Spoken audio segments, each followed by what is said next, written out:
ਰਾਸ਼ਦਰ ਕੇ ਕੱਟੇ ਹੁੰਦੇ ਨੇ, ਛੱਡੀਏ ਮੱਝ ਥੱਲੇ ਜਾਂਦੇ ਮੰਜੀ ਥੱਲੇ। ਔਰ ਇਦਾਂ ਦੀਆਂ ਮੱਝਾਂ ਹੁੰਦੀਆਂ ਸਾਰਾ ਦਿਨ ਖਾਂਦੀਆਂ ਪੀਂਦੀਆਂ ਲੋਕਾਂ ਦਾ, ਸ਼ਾਮ ਨੂੰ ਦੁੱਧ ਦੇ ਟਾਈਮ ਘਰ ਆ ਜਾਂਦੀ।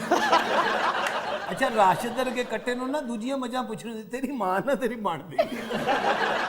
ਇਮਰਾਨ ਵਰਗੇ ਬੰਦੇ ਨੇ ਮੱਝ ਰੱਖੀ ਹੋਵੇ ਨਾ, ਨਾਲ ਚੋਣ ਲਈ ਬੰਦੇ ਰੱਖੇ ਨੇ, ਮੇਰੇ ਕੋ ਤੇ ਚੋਈ ਨਹੀਂ ਜਾਣੀ। ਤੁਸੀਂ ਫਨਕਾਰ ਹੋ ਸੋ ਵੱਡੇ ਤਾਂ ਆਪਣੇ ਘਰ ਹੋ ਸੋ। ਤੁਸੀਂ ਅਜੇ ਤੱਕ ਮੈਂ ਜਾਣਦੇ ਨੇ। ਅੱਛਾ ਜੀ। ਮੈਂ ਤਾਂ ਮੱਝ ਨੂੰ ਕੋਨੀ ਮਾਰਾ ਤਾਂ ਉੱਠਦੀ ਨਹੀਂ। ਆ ਕੋਨੀ ਦੀ ਬਰਛੀ ਵਰਗੀ ਵਿੱਚ ਵੜ ਜਾਂਦੀ। ਔਰ ਜਿੱਦਾਂ ਦੀ ਸਿਹਤ ਹੈ ਇਦਾਂ ਦਾ ਮੱਝ ਨੂੰ ਕਹਿਣ ਆਂਦਾ ਤੇਰੇ ਕੂਣੀ ਮਾਰਨੀ ਮਾੜੀ ਜੀ ਬਹਿ ਜਾ।